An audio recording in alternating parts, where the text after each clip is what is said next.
আসন্ন ঈদ উল ফিতর উপলক্ষে ভিড় বাড়তে শুরু করেছে রাজধানীর বিপণী বিতানগুলোতে।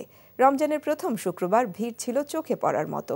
শেষ মুহূর্তের ঝুঁকি ঝামেলা এড়াতে কেউ কেউ আগেই সেরে নিচ্ছেন কেনাকাটা, আবার অনেকেই করছেন বাজার যাচাই। বিক্রেতারা বলছেন প্রথম ছুটির দিন হিসেবে কেনাকাটা অনেক ভালো। মেজবা হাসানের রিপোর্ট। ঈদের এখনও ঢের বাকি, তবুও প্রিয়জন ও নিজের কেনাকাটা সারতে একটু আগেভাগেই রাজধানীর নিউ মার্কেটে এসেছেন এই ক্রেতা। থ্রি পিস কিনে আগেভাগেই দর্জির দোকানে বুকিং দিতে হবে, তাই তো সেরা কালেকশনটি বেছে নিতে বাছাই করে দেখছেন এই নারী।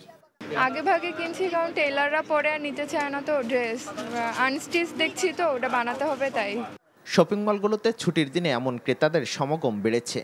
বিশেষ করে মেয়েদের থ্রি পিস, পরিবারের ছোট সদস্যদের জন্য জামা কাপড় কিনতে এসেছেন অধিকাংশই।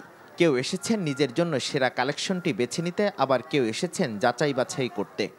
আমরা যেটা চিন্তা করছি যে ভিড় হবে না, কিন্তু ওই তুলনায় আপনি প্রচুর কাস্টমার, আল্লাহর রহমতে কাস্টমারও ভালো।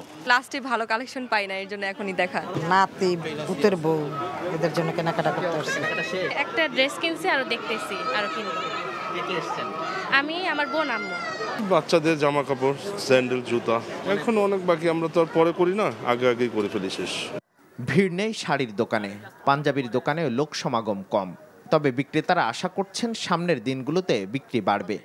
মার্কেটে কাস্টমার আছে, মেবি শাড়ির সাইডে কাস্টমার নেই, থ্রি পিস আনস্টিচে কাস্টমারটা বেশি। বাচ্চাদের জামা আর পাঞ্জাবি কেনার জন্য ঢুকছি, পরবর্তীতে ভালো কালেকশনটা পাওয়া যায় না, এই জন্য আগেভাগে চলে এসেছি। অন্যবারের তুলনায় এবার শুরু থেকেই বেড়েছে ক্রেতা, তবে বাড়তি দাম নিয়ে অভিযোগ করছেন কেউ। একটা 800 টাকা দামের জিনিস এরা 2800 টাকা চাচ্ছে, এক্সেস।